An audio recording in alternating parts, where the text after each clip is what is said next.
네, 또 다음 1페이지 2번 문제 풀어보겠습니다. 얘는 정답률이 39.2%. 엄청 어려운 문제는 아니긴 한데 객관식인 걸 감안하면 또 막 쉽다고 볼 수는 없는 문제입니다. 봅시다. PQ는 양수래요. 두 양수 PQ와 fx라는 함수는 아예 주어졌네요. 3차 함수. 인수분해도 해봐야 될 것 같고, 안 되면 그래프도 그려봐야 될 것 같고, 그다음에 G라는 함수는 연속이래요. 연속. 그 다음에 P 더하기 Q를 구해봐라. 첫 번째 가. 절대값이 또 나왔네요. 절대값. 가가 이렇게 돼 있고, 나는 GX가 미분 가능하지 않은 실수 A가 한 개 있대요. 생각해봐요. 우리 이런 문제 또 지난 시험 기간에도 있었던 것 같은데, 절대값인데 미분 가능하지 않다. 무슨 말일까요? 그러니까 뾰족한 부분이 한 개만 있어야 된다는 얘기예요. 나머지는 다 스무스, 부드럽게 그려져야 된다. 절대값이면 이렇게 접어 올리니까 뾰족한 부분들이 막 생길 거 아니에요. 그게 몇 개만 있어야 된다? 한 개만 있어야 된다. 이런 얘기가 될 것 같아요.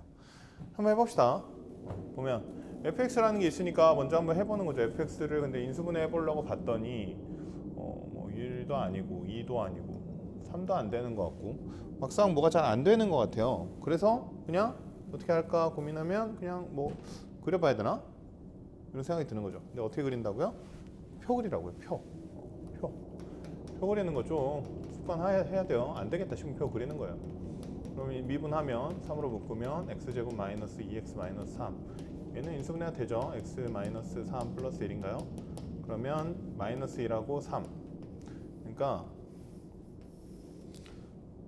마이너스 1하고 3에서 극대 또는 극소를 가지는 거고, 그 다음에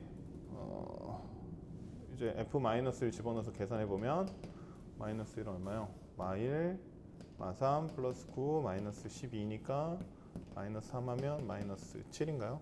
많이 작네. 마이너스 7 여기. 그 다음에 f3은 27 마이너스 27 마이너스 27 마이너스 12 마이너스 39네요. 엄청 작네요. 마이너스 39 대충 여기라고 해봅시다. 그래프 어떻게 그려지냐면 이렇게 그려지겠네요. 여기는 절편이니까 마이너스 12 이렇게 될 것 같고, 어떻게 해야 될지 모르겠지만 fx가 이렇게 생겨 먹었다라는 거 정도는 어렵지 않게 구해낼 수 있겠죠. 그죠?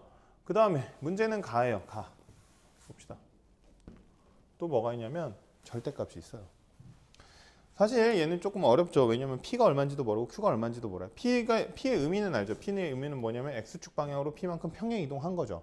그건 알겠어요. 근데 거기다 X를 곱했네요. 여기다 X-P 집어넣어서 X 곱하자니 너무 복잡해질 것 같고. 그죠? 근데 해도 할 게 없다. 그럼 해야 돼요. 이렇게 저렇게 해봤는데도 방법이 없는 것 같다. 그거 하는 겁니다.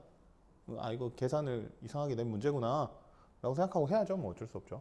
근데 지금 상황으로 봤을 때는 우선은 조금 너무 복잡해질 것 같고 세제곱까지 해야 되니까 QX는 또 직선인데 이거랑 더해가지고 어떻게 만들자니 뭔가 되게 좀 난감해 보인다는 거죠.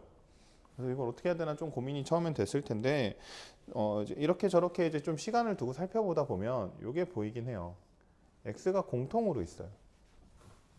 그리고 왼쪽에도 X가 있죠. 그러면 나눌 수 있지 않나? 라는 생각을 좀 해보는데, 계속 얘기하지만 절대값은 그냥 함부로 나누면 안 되죠. 함부로 나누면 안 돼요. 그러니까 다시 쓰면 얘는 이런 거예요. x, gx 절대값을 빼면 이렇게 뺄 수 있다고요. f, x-p 플러스 q 여기까지 이렇게 뺄 수 있어요. 근데 그러면 얘를 나눠버리고 싶은데 그냥 막 나누면 안 되니까 어떻게 해야 돼요? 범위를 나눠라 라고 했어요. 바로 전 문제에서 똑같이 얘기했는데 절대값이 나오면 범위를 나누는 거예요. 범위를 어떻게 나눠요? 0보다 크다 작다로 나누고 싶잖아요. 그럼 0보다 크다. 정확하게 크거나 같다. 그럼 어떻게 되냐면 x, gx, x 얘는 모르겠고 아직은 이렇게 생겼다는 얘기죠. 그럼 뭐예요? gx가 그냥 이거죠. 이거 뭐죠? x축 방향으로 p만큼 y축 방향으로 q만큼 양수인 pq만큼. 그러니까 얘를 어느 정도 오른쪽 위로 옮겨온 그래프가 g란 얘기예요. 양수 범위에 한해서. 이해되나요? 마찬가지로 그럼 음수 떼봐야죠. 음수는 어떻게 돼요? 여기서 마이너스만 붙이면 되니까 gx는 마이너스 절대값 fx 마이너스 p 플러스 q 이렇게 된다는 얘기예요. P가 얼마인지 모르니까 우선 이 상태로 놔두고 한번 생각을 해볼게요. 생각을. 그럼 어떻게 되는 거냐면 양수인 범위에서는 얘를 뒤집어 올려주면 되고요. 음수인 범위에서는 뒤집어 올린 걸 다시 마이너스 붙여주면 돼요. 한번 해볼게요. 양수인 범위 오른쪽 범위에서는 뒤집어 올려주면 돼요. 그럼 무슨 말이죠? 여기 마이너스 7 여기 마이너스 39 플러스 39 해서 요렇게 가는 그래프인가요? 요렇게 가는 그래프가 된다는 얘기예요. 이해돼요? 그 다음에 음수인 범위에서는 뒤집어 올린 걸 얘를 뒤집어 올린 다음에 다시 마이너스를 붙이니까 그냥 요렇게 되겠죠. 요렇게 그려진다는 얘기예요. 이해되나요? 이해됩니까? 우선 그렇게 돼야 되고 또 여기에 뭐가 있냐면 g가 연속이어야 된대요. 그럼 문제가 되는 부분은 어디예요? 경계 0이겠죠. 무슨 말이에요? 0에서 연속이 돼야 돼요. 근데 g는 무조건 마이너스예요. 얘는 무조건 플러스예요. 연속이 돼야 돼요. 방법은 뭐밖에 없어요?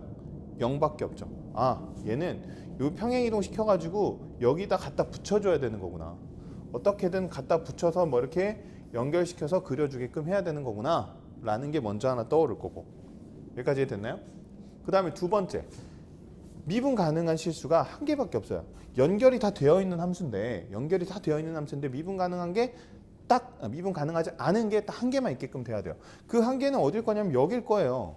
여기는 무조건 미분 가능하지 않을 수밖에 없잖아요. 무조건 이렇게 어디서 그리든 간에 뒤집어 올렸으면 이렇게 내려갈 거 아닙니까? 그럼 여기서 이렇게 뽀적 튀어나올 텐데 여기서는 미분 가능하게 만드는 방법이 없잖아요. 미분 가능하지 않은 건 여기예요. 그러면 나머지 부분들은 싹 다 미분 가능하게 만들어야 된다는 얘기거든요. 이해되나요? 다시 접어 올렸는데 미분 가능하지 않은 부분이 한 개만 있어야 돼요. 한 개만 있어야 돼요. 심플하게 3차라고 생각해보면 이렇게 생겼는데 3차가 이렇게 뒤집어 올렸으면 이렇게 될 거란 말이죠. 그러면 미분 가능하지 않은 게 뾰족뾰족하게 이렇게 나와야 되는데 한 개만 나와야 된다. 그러면 생각해보자. 뭐 이렇게 그려져 있다고 쳐도 아니면 뭐 반대로 이렇게 그려져 있다고 쳐도 여기 한 부분은 무조건 미분 가능하지 않은 점이 나올 거 아니에요. 그 부분이 여기라고요. 여기는 미분 가능하게끔 만들 수가 없어요. 무조건 미분 불가해요. 그러면 그 한 개는 여기란 얘기예요. 그럼 다시 얘기하면 이것 빼고 나머지는 전부 다 미분 가능한 점이어야 된다는 얘기죠. 그럼 문제가 되는 포인트는 어디냐면 아까도 얘기했지만 요 0인 지점. 요 0인 지점이 문제가 돼요. 뒤집어 올리고 다시 접어 내렸는데 미분 가능해져야 돼요. 이해돼요? 뒤집어 올리고 접어 내렸는데 미분 가능해져요. 방법은 여기 지점에서 미분 개수가 0이어야 된다. 그러니까 요 극대점이 이렇게 올라와서 붙어야 가능해진다라는 얘기인 거죠. 이건 좀 수학적인 센스가 필요한데 수학 문제를 많이 경험해 보는 게 중요해요. 계속 얘기하지만 문제를 많이 풀어봐야 돼요. 정말 많이 풀어봐야 돼요. 선생님이 맨날 얘기하는 건 한 학기에 문제 기본서 못해도 1000에서 2000문제짜리 문제 기본서 3권 정도는 풀어야 너희들이 수학을 좀 잘할 수 있게 된다. 최소 2등급. 3권 정도 풀면 2등급은 무난하게 맞을 수 있게 된다라고 많이 얘기하거든요. 1등급은 뭐 좀 다른 경지긴 하지만 그래서 많이 풀다 보면 이런 문제들이 꽤 많이 나오거든요. 그러면 이 문제도 그거를 적용시켜야겠구나라는 생각을 할 수 있게 돼요. 근데 문제량이 풀어본 문제량 자체가 적으면 뭐 당연히 이런 걸 해본 적이 없는데 생각이 나겠어요? 이런 거 어떻게 풀어? 말도 안 되는 이거 푸는 애들 천재 아니야? 뭐 이렇게 생각이 되는 거죠. 실제 그거 푸는 애들 천재 아니에요. 그냥 다 노력입니다. 다 열심히 그냥 문제를 많이 풀다 보면 다 문제 유형이 거기서 거기거든요. 그러니까 할 수 있게 되는 그런 종류의 것이거든요. 그러니까 문제 좀 많이 풀어라 라고 하고 문제량이 중요하다 그랬어요. 문제의 질보다 양입니다. 알겠죠? 그러면 이제 어떻게 하면 되냐면 요 꼭지점을 이렇게 올려서 이렇게 그려주면 다시 얘기하지만 오른쪽은 뒤집어 올립니다.